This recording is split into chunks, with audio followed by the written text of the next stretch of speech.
There's no need to count anymore.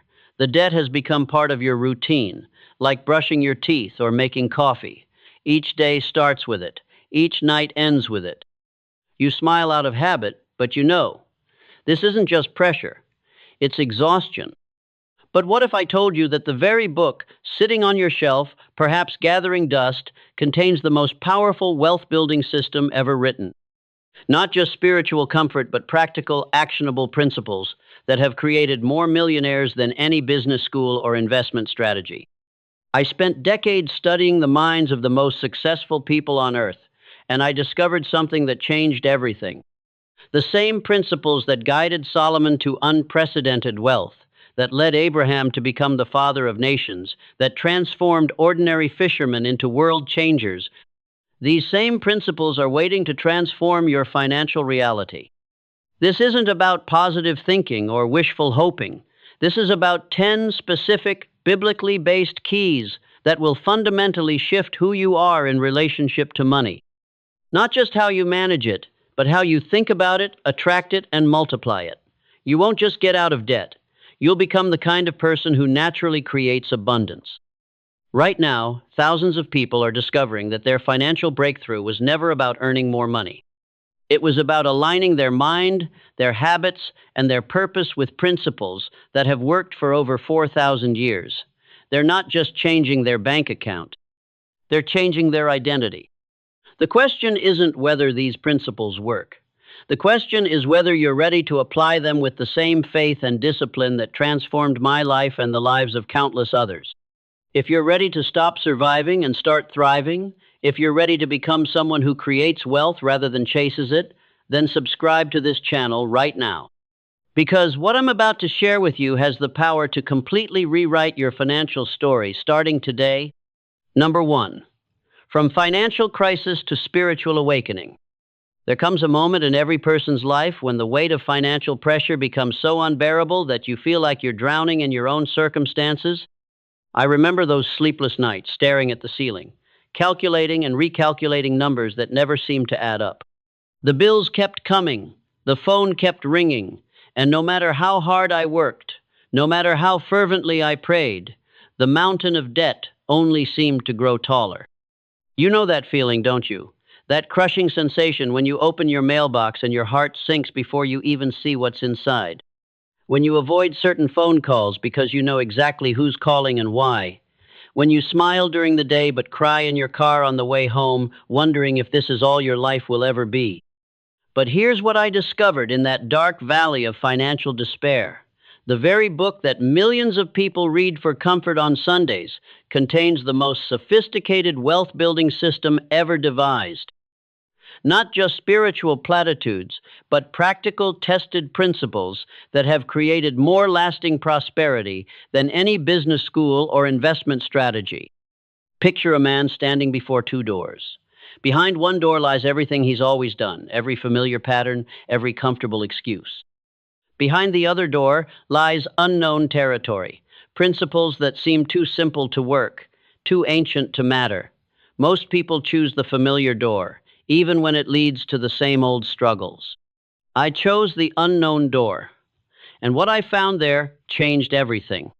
The moment I stopped treating the Bible as merely a spiritual text and began studying it as a strategic guide for financial stewardship, everything shifted. Not just my bank account, but my entire understanding of how wealth actually works. Solomon didn't become the richest man in history by accident. Abraham didn't accumulate vast resources through luck. These were men who understood principles that most people overlook because they're looking for complex formulas when the answer has been simple all along. The 10 keys I'm about to share with you aren't theories. They're battle-tested principles that pulled me from the depths of financial despair to a place of genuine abundance. But more than that, they transformed who I became in relationship to money itself. You see, your financial crisis isn't really about money. It's about awakening to truths that have been hidden in plain sight. It's about discovering that the God who created the universe also created laws for prosperity that work as surely as the law of gravity. When you understand that every financial principle in the Bible is both spiritual and practical, everything changes. When you realize that divine wisdom and earthly wealth aren't opposites but partners, you stop praying for rescue and start operating in power. The invitation before you right now is not to learn another get-rich-quick scheme. It's to awaken to an ancient system that has never failed those who applied it with faith and discipline. Your crisis has brought you to this moment of possibility. Your desperation has prepared you for revelation. The question isn't whether these principles work. The question is whether you're ready to apply them with the same intensity that your problems have been applying pressure to your life. Number 2, economic wisdom. Everyone wants money. Few people want wisdom. And that's exactly why most people never have enough money. You see it everywhere. People scrambling for the next opportunity, the next deal, the next chance to strike it rich. They're like a man trying to fill a bucket with holes in the bottom, working harder and harder, but never understanding why the water keeps disappearing. They chase solutions while ignoring the foundation. They seek the fruit while neglecting the root. But wisdom is different. Wisdom looks at the bucket and says, first, we fix the holes. The ancient text tells us that wisdom is the principal thing. Not money, not opportunity, not even hard work. Wisdom, and when you get wisdom, understanding will follow. When you get understanding, everything else becomes possible. Here's what happens when you prioritize wisdom over quick fixes. You stop making the same mistakes over and over. You stop falling for schemes that sound too good to be true. You stop reacting to financial emergencies with emotional decisions that create bigger emergencies. Instead, you begin to see patterns. You begin to understand causes and effects. You begin to operate from insight rather than impulse. Imagine a farmer who's frustrated because his crops keep failing. He could work longer hours. He could plant more seeds. He could pray harder for rain. Or he could study the soil, understand the seasons, learn the principles of cultivation. The farmer who seeks wisdom first becomes the farmer who prospers consistently, while others chase results without understanding. When I stopped chasing money and started pursuing wisdom, something remarkable happened. The same opportunities that I had missed before became obvious. The same resources that had been available all along became accessible. Nothing in my environment changed, but everything in my perception shifted. This is the paradox of wisdom. The moment you stop desperately grasping for financial solutions, the solutions begin to appear. When you dedicate yourself to understanding principles instead of pursuing profits, profits begin to pursue you. But here's what you must understand. Wisdom isn't just knowledge. Knowledge tells you what to do. Wisdom tells you when to do it, how to do it, and why it works. Knowledge is information.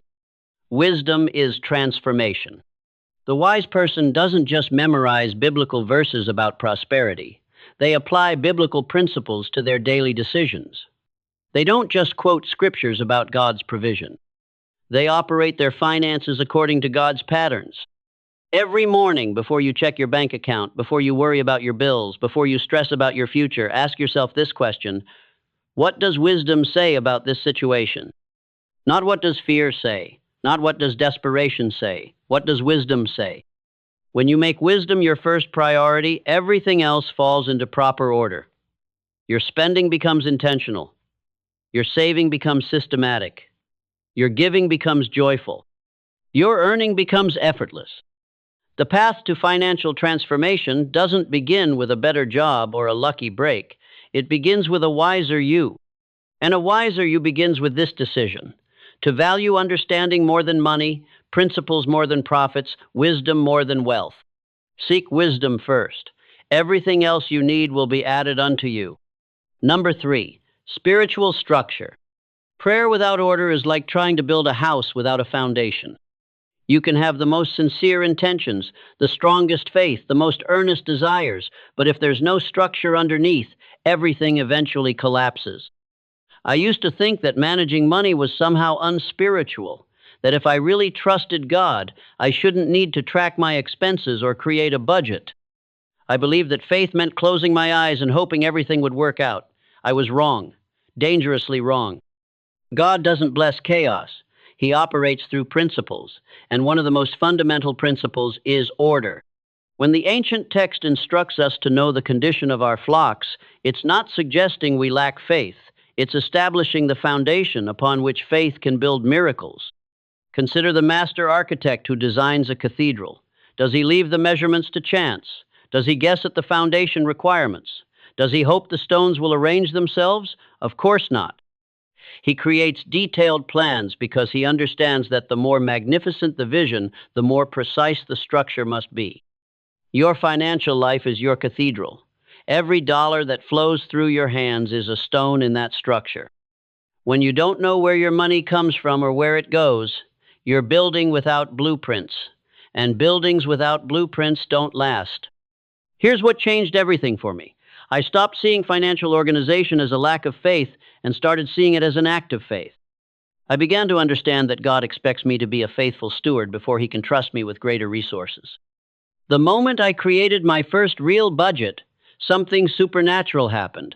Not because the budget itself was magical, but because order always invites divine intervention. When you bring structure to chaos, you create space for God to work. When you establish clarity where confusion once reigned, you open doors that have been locked by disorder. Knowing your financial condition isn't about control. It's about cooperation. It's about partnering with divine providence by doing your part so that heaven can do its part. It's about creating a framework strong enough to support the blessings you've been praying for. Think about it this way. If someone wanted to pour water into your hands, you would cup them together to create a container. If you left your fingers spread apart, the water would simply flow through. Financial order is the cupping of your hands. It's the creation of a container worthy of what you're asking for. But here's the beautiful paradox. The moment you establish order in your finances, peace enters your mind. When you know exactly what you have, what you owe, and what you need, anxiety loses its power over you. Clarity brings confidence. Structure brings serenity. Every successful person I've studied has understood this principle. They don't just pray for increase. They prepare for increase. They don't just hope for breakthroughs. They build frameworks that can handle breakthroughs. Your financial order isn't just practical. It's prophetic. It's a declaration that you believe something better is coming. It's a statement that you're ready to receive what you've been asking for. Start today. Know your numbers. Track your spending. Create your budget. Not because you lack faith, but because your faith deserves a foundation strong enough to support miracles. Number 4, obedience in action. There's a voice that speaks in the quiet moments, not loud, not dramatic, just a gentle knowing that settles in your spirit when you're still enough to hear it. Most people ignore that voice because what it asks doesn't make logical sense, but I've learned that obedience to that voice is where miracles live. I remember the day it happened for me. I was sitting at my kitchen table, surrounded by bills I couldn't pay, feeling utterly defeated. In that moment of desperation, I heard something. Not audibly, but unmistakably. It was telling me to forgive someone who had wronged me financially, to release a debt that I desperately needed, to let go of money that was rightfully mine. Every logical fiber in my being screamed against it. This made no sense. I needed that money. I had been betrayed, taken advantage of, treated unfairly. Justice demanded payment. Logic demanded I hold on.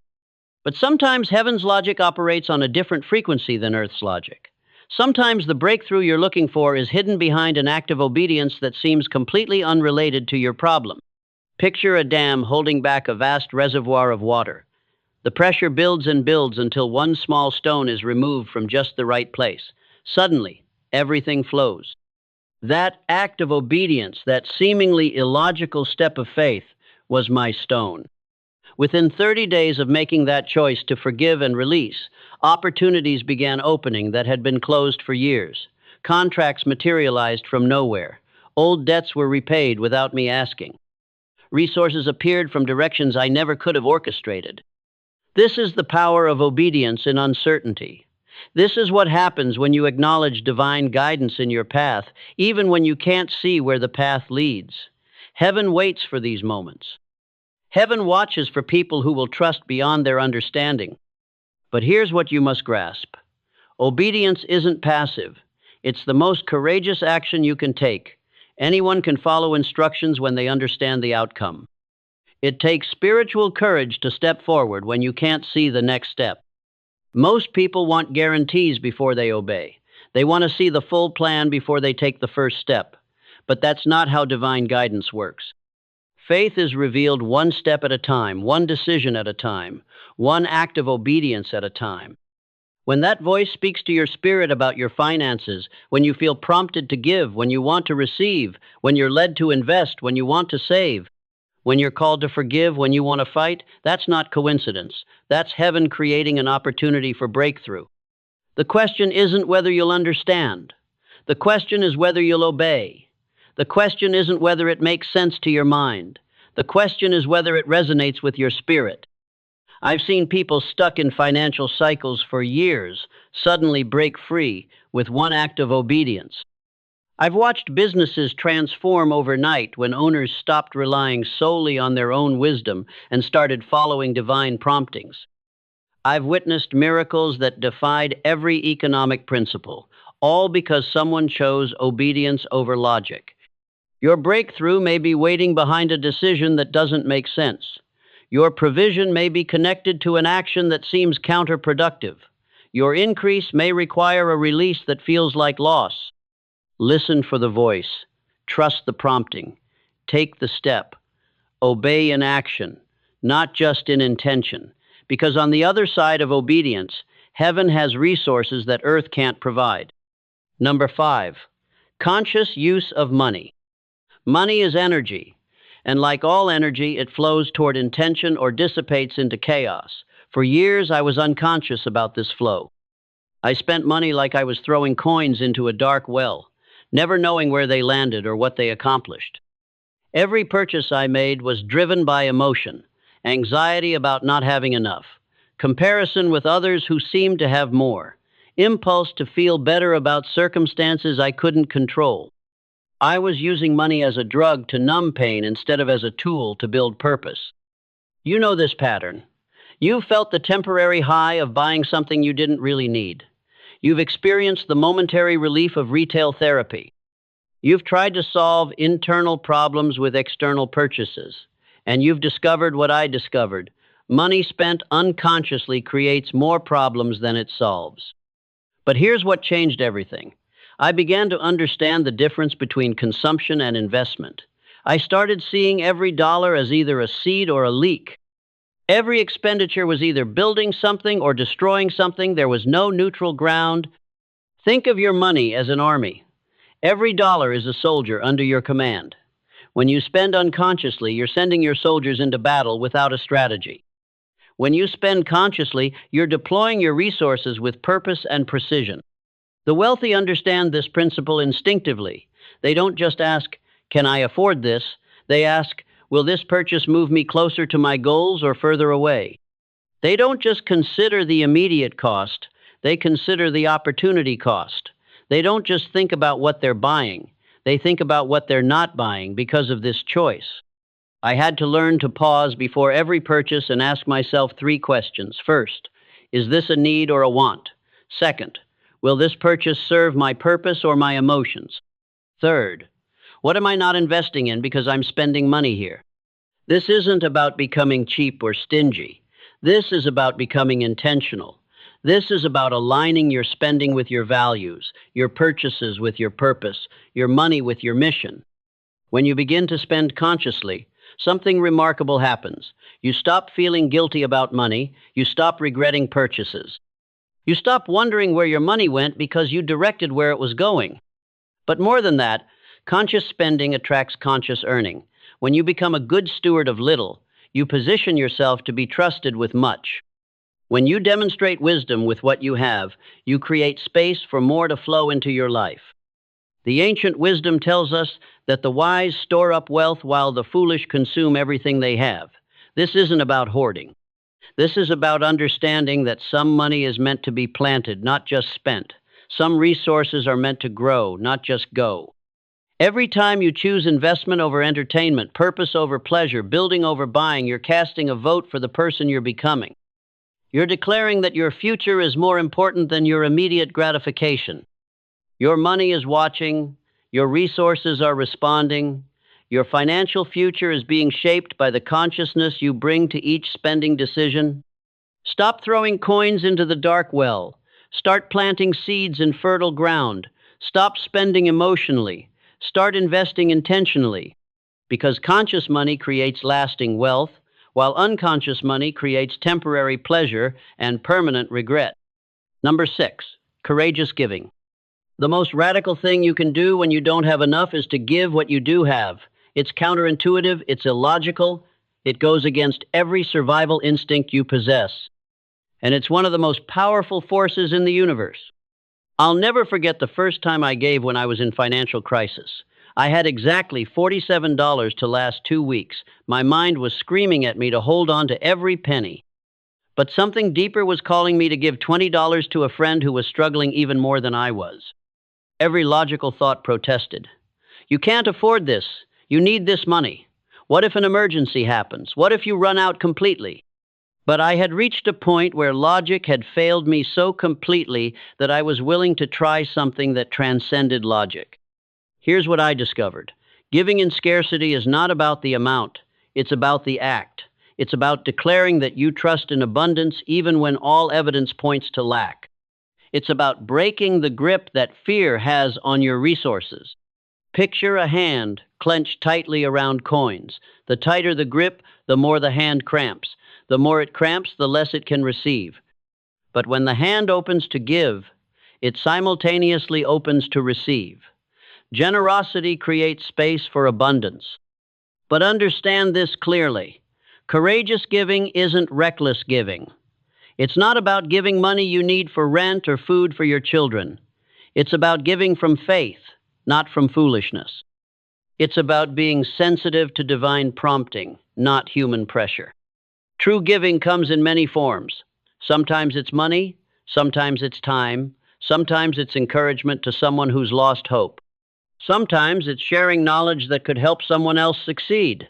Sometimes it's simply listening to someone who needs to be heard. The secret is this: giving multiplies the giver. When you give time, you somehow find more time. When you give energy, you discover new energy. When you give money, you open channels for money to flow back to you from unexpected sources. I've watched this principle work in ways that defy explanation. I've seen people give their last $20 and receive 1,000 within days. I've witnessed businesses multiply their profits after deciding to share them with employees. I've observed individuals break through financial ceilings immediately after breaking through selfish barriers. This isn't about manipulation. You can't give to get. The universe sees through that immediately. This is about transformation. When you give courageously, you transform from a person who operates from scarcity to a person who operates from abundance. The generous soul becomes prosperous. Not because giving is a transaction, but because giving is a declaration. It declares that you believe in abundance. It declares that you trust in provision. It declares that you see yourself as a channel, not a container. But here's the most important part. Courageous giving changes you before it changes your circumstances. It shifts your identity from victim to victor, from receiver to giver, from fearful to faithful. When you're prompted to give, when your spirit is stirred to be generous, when you feel called to release what you're holding on to, that's not coincidence. That's opportunity. That's heaven creating a moment for you to step into greater dimensions of abundance.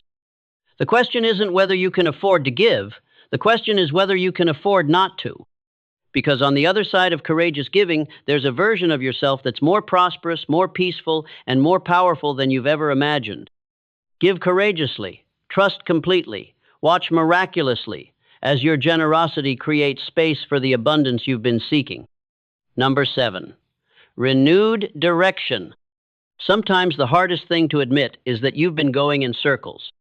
Year after year, making the same financial mistakes, falling into the same patterns, hoping for different results while repeating the same behaviors. The definition of insanity is doing the same thing over and over and expecting different outcomes. I spent 5 years trapped in this cycle, working harder but not getting ahead, praying for breakthrough but never changing my approach. blaming circumstances, bad luck, other people, even God for my financial struggles. Until one morning I looked in the mirror and admitted a truth that shattered my pride but saved my future. I was the common denominator in all my financial failures. That moment of brutal honesty was the beginning of my deliverance. Not because honesty is comfortable, but because you can't fix what you won't face. You can't change what you won't acknowledge. You can't escape patterns you won't recognize. The ancient wisdom warns us that there are ways that seem right to a person, but the end leads to destruction. I had been following my own understanding, trusting my own instincts, relying on my own wisdom. And my own understanding had led me to a dead end. Think of a person lost in the wilderness, walking in circles for days, convinced they know which direction leads home. The harder they try, the more lost they become. Only when they stop, acknowledge they're lost, and look for new landmarks can they find their way out. That's what happened to me. I stopped defending my methods and started questioning them. I stopped justifying my decisions and started examining them. I stopped blaming external forces and started taking internal responsibility. Divine intervention often comes as gentle redirection, not a dramatic rescue, but a subtle shift in perspective that changes everything. Sometimes heaven whispers, "Stop going that way, try this way instead." But here's what I discovered. Changing direction isn't just about new decisions. It's about new environments. It's about new associations. It's about new information inputs. You can't keep putting yourself in the same situations and expect to make different choices. I had to change where I spent my time. I had to change who I spent my time with. I had to change what I fed my mind. I had to change the voices I listened to and the advice I followed. This wasn't easy. Changing direction meant admitting I had been wrong. It meant disappointing people who expected me to stay the same. It meant leaving comfort zones that felt safe even though they weren't productive. But here's the beautiful paradox. The moment you choose a new direction, you're no longer the same person who was stuck in the old direction. The moment you decide to change course, you've already begun to change character. I had to humble myself to ask for help from people I had previously ignored. I had to swallow my pride and learn from people I had thought were beneath me. I had to admit that my way wasn't working and submit to better ways.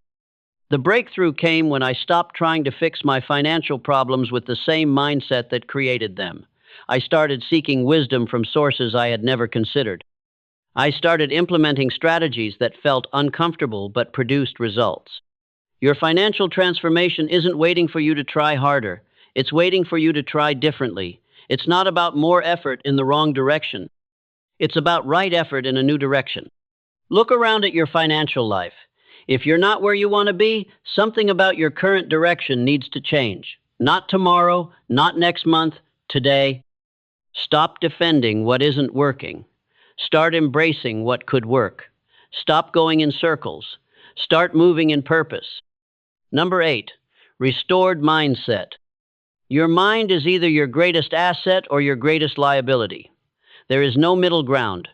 Every thought you think is either building wealth or destroying it. Every belief you hold is either attracting abundance or repelling it. Every mental pattern you repeat is either creating possibilities or closing them. For years, my mind was my enemy. It was filled with thoughts like, I can't afford that. Money doesn't grow on trees. Rich people are greedy. I'm just not good with money. These weren't just casual thoughts. They were deeply embedded beliefs that shaped every financial decision I made. I didn't realize I was programming myself for poverty. I didn't understand that every time I said I can't, I was training my subconscious to find reasons why I couldn't. Every time I declared lack, I was instructing my mind to notice lack everywhere I looked. But then I discovered something that revolutionized my entire existence. The same power that transforms spiritual lives can transform financial lives. Mental renewal isn't just a religious concept. It's a practical principle that governs success in every area of life. Picture your mind as a garden. For years, you've allowed weeds of negative thinking to grow wild. These weeds have choked out the flowers of possibility, but you have the power to uproot those weeds and plant new seeds. You have the ability to cultivate thoughts that produce the harvest you desire. The transformation began when I started replacing limiting thoughts with biblical truths. Instead of "I can't afford it," I began saying "I am blessed to be a blessing." Instead of "money is the root of all evil," I declared, "Money is a tool for good in the hands of the righteous." Instead of "I'm poor," I proclaimed, "I am the head and not the tail." This wasn't positive thinking. This was truth thinking. I was aligning my thoughts with divine reality instead of human limitation. I was choosing to think God's thoughts about my finances instead of my own fearful thoughts. But here's what's crucial to understand. Changing your thinking isn't just about changing your words. It's about changing what you feed your mind. You can't think new thoughts while consuming the same old information. You can't develop an abundance mindset while surrounding yourself with scarcity-minded people. I had to become intentional about what I read, what I watched, what I listened to, and who I spent time with. I stopped feeding my mind junk food and started giving it nutritious content. I stopped listening to people complain about money and started learning from people who had mastered money. The shift wasn't immediate, but it was inevitable. As I renewed my mind with kingdom principles, my decisions began to align with those principles. As my decisions improved, my results improved. As my results improved, my confidence grew. As my confidence grew, bigger opportunities appeared. Your current financial reality is a reflection of your past thinking, but your future financial reality will be a reflection of your current thinking. If you want different results, you must think different thoughts. This requires discipline. Your old thought patterns will fight for survival. Your limiting beliefs will resist replacement. Your scarcity mindset will argue for its validity. But persistence in mental renewal always wins. Start today. Identify the limiting thoughts that have been ruling your financial life. Replace them with truth. Declare abundance where you used to declare lack. Speak possibility where you used to speak limitation. Think like the prosperous person you're becoming, not like the struggling person you've been. Because when you change your mind, you change your life. When you transform your thinking, you transform your circumstances. When you restore your mindset, you restore your financial future. Your breakthrough isn't waiting for external changes, it's waiting for internal transformation. It's waiting for you to think thoughts worthy of the abundance that's trying to reach you. Number 9, purposeful habits. Wealth is never built in a moment. It's built in moments. Thousands of small decisions, repeated consistently, compounded over time. The difference between financial success and financial struggle isn't found in grand gestures or lucky breaks. It's found in daily disciplines that most people are unwilling to embrace. I used to believe that my financial breakthrough would come as a sudden windfall, a big promotion, a lottery win, an inheritance, a business deal that would change everything overnight. I was waiting for the miracle while ignoring the method. I was hoping for the spectacular while neglecting the systematic. But wealth doesn't work that way. Wealth is built gradually, systematically, through the daily practice of proven principles.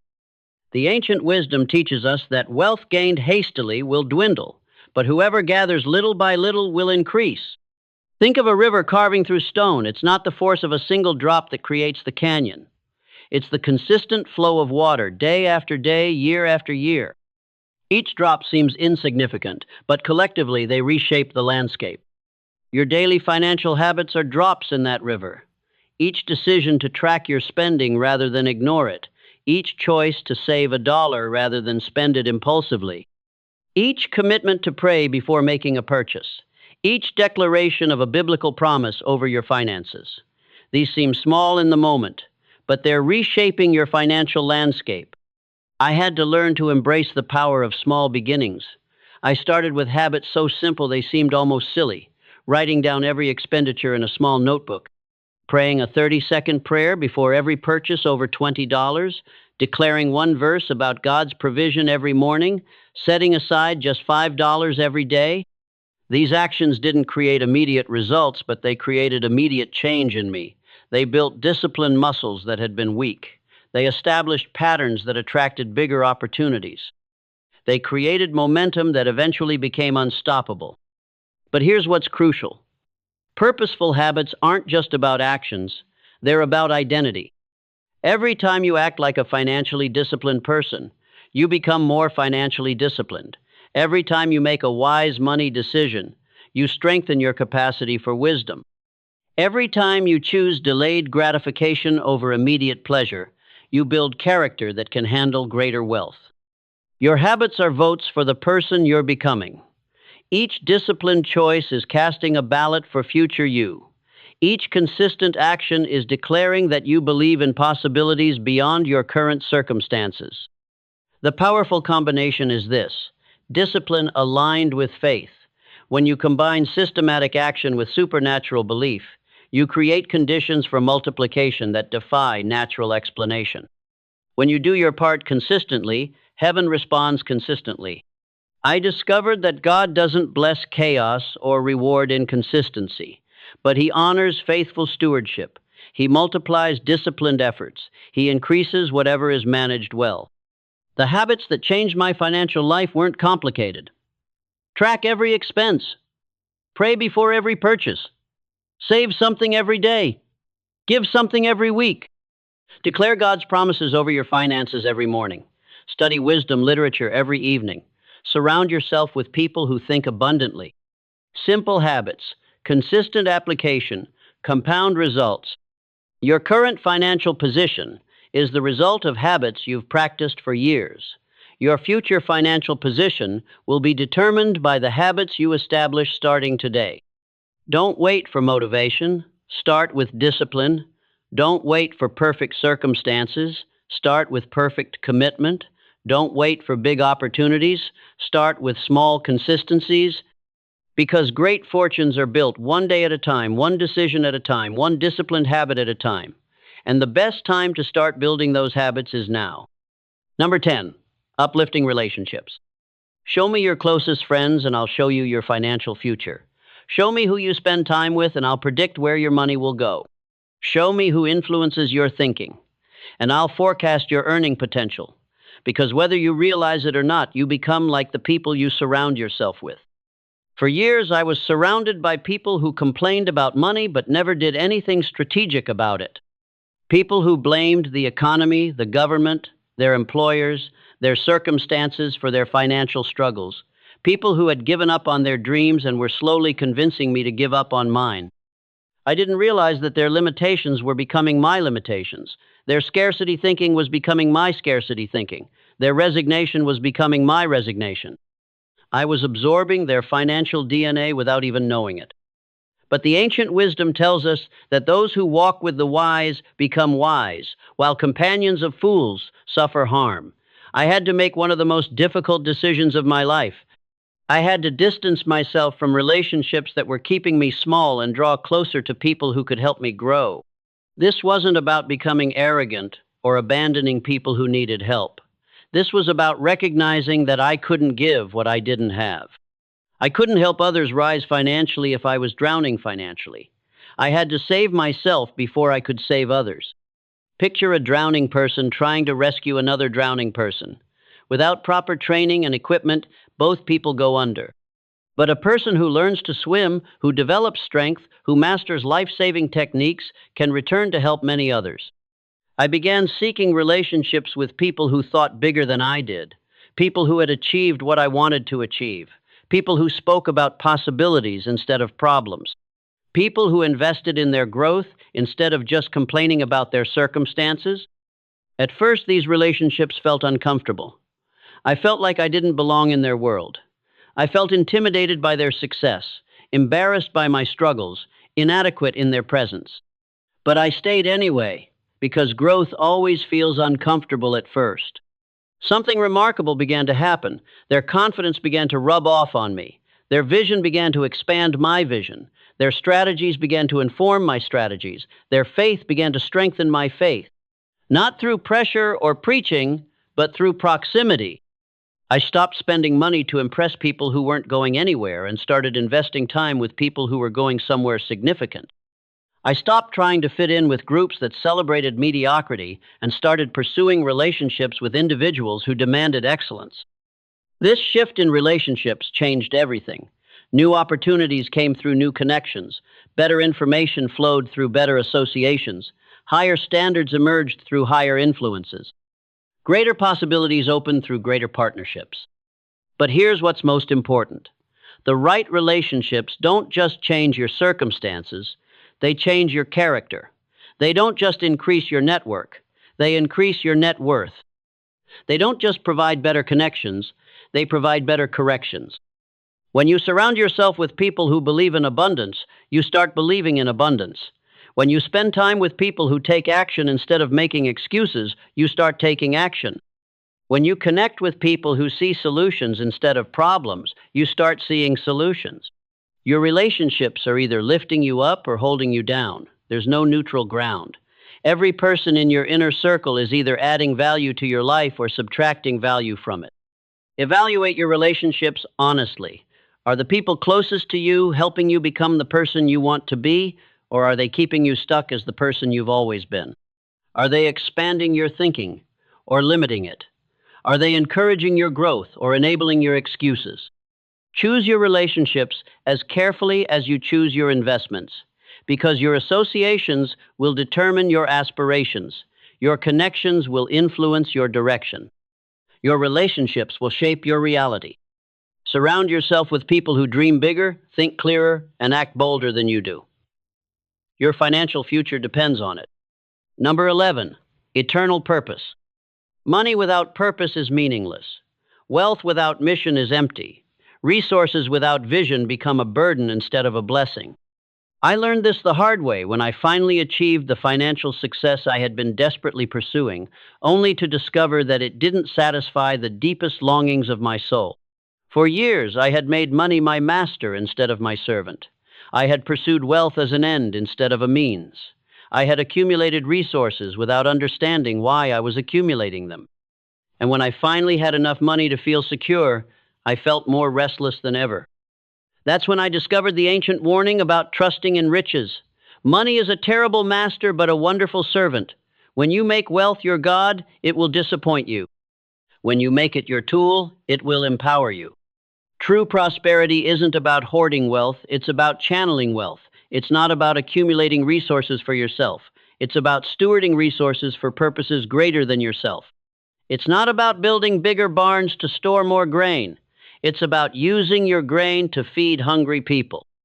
Think of money as water flowing through your hands. When you try to hold on to it tightly, it leaks through your fingers. When you let it flow freely toward meaningful purposes, it multiplies and returns in greater abundance. I had to completely redefine what prosperity meant. Instead of asking, how can I get more money? I started asking, how can I use money to make a difference? Instead of focusing on accumulation, I focused on circulation. Instead of building wealth for myself, I started building wealth through myself. This shift in purpose changed everything. When my money had meaning, my efforts had energy. When my wealth had direction, my work had passion. When my resources served something bigger than my comfort, everything about my financial life became more fulfilling. But here's the paradox I discovered. The more I focused on using money for eternal purposes, the more money flowed into my life. When I stopped trying to accumulate wealth and started trying to circulate value, wealth accumulated naturally. God doesn't bless us to make us comfortable. He blesses us to make us capable. He doesn't increase our resources so we can retire from responsibility. He increases our resources so we can expand our impact. The ancient text reminds us that when God blesses someone, He does it so they can be a blessing to others. Prosperity with purpose becomes sustainable. Wealth with mission becomes meaningful. Resources aligned with divine calling become exponentially more powerful. I began to see my financial success not as a personal achievement, but as a divine assignment, not as a reward for my efforts, but as a resource for my mission, not as proof of my worth, but as preparation for my work. When you understand that your wealth is meant to serve something greater than your own desires, several things happen. First, you stop being anxious about money because you're not depending on it for your identity. Second, you start being more generous because you see yourself as a steward, not an owner. Third, you attract more opportunities because people trust you with resources when they know you won't abuse them. But most importantly, you find peace. The kind of peace that comes from knowing your life has meaning beyond your bank account. The kind of satisfaction that comes from using your resources to make a difference in other people's lives. The kind of fulfillment that comes from partnering with divine purposes. Your money is watching to see what you'll do with it. Your resources are waiting to discover their purpose. Your wealth is ready to serve something greater than your comfort. When you align your finances with eternal purposes, you discover what you were truly seeking all along. Not just financial security, but spiritual significance. Not just abundant resources, but meaningful relationships. Not just temporary prosperity, but lasting impact. Find your purpose. Align your wealth with your mission. Use your resources to serve something greater than yourself. Because prosperity without purpose is poverty in disguise. But purpose with prosperity can change the world. These 11 keys aren't just principles to study. They're pathways to walk. They're not theories to understand, but truths to embody. Each one represents a door that opens to the next level of your financial and spiritual evolution. Right now, as these words settle into your consciousness, something is shifting inside you. The same power that transformed my crisis into abundance is awakening within your spirit. The same divine intelligence that guided Solomon and Abraham is ready to guide your next financial decision. But understand this clearly. Transformation isn't a destination you arrive at. It's a journey you live. These principles don't just change your bank account once. They create a new way of being that attracts abundance continuously. Picture a river that has been dammed for years, the water building pressure behind barriers of fear, doubt, and old patterns. Today, those barriers are cracking. Today, the flow is beginning. Today, what has been held back is ready to pour forth. You're not the same person who started this journey. You can't be. Truth has a way of changing people at the cellular level. Wisdom has a way of rewiring the very patterns of your existence. Purpose has a way of rewriting the story of your life. The question now isn't whether these principles work. You know they do. The question is how deeply you're willing to let them work in you, how completely you're willing to surrender to the process, how courageously you're willing to step into the identity of someone who naturally creates abundance. If you're ready to go deeper into this transformation, if you're ready to explore more ancient wisdom that creates modern wealth, subscribe to this journey we're taking together. Because what we've discovered today is just the beginning of what's possible when divine principles meet determined action. You were created for abundance. You were designed for impact. You were destined for a financial reality that serves not just your needs, but the greater purposes of heaven itself.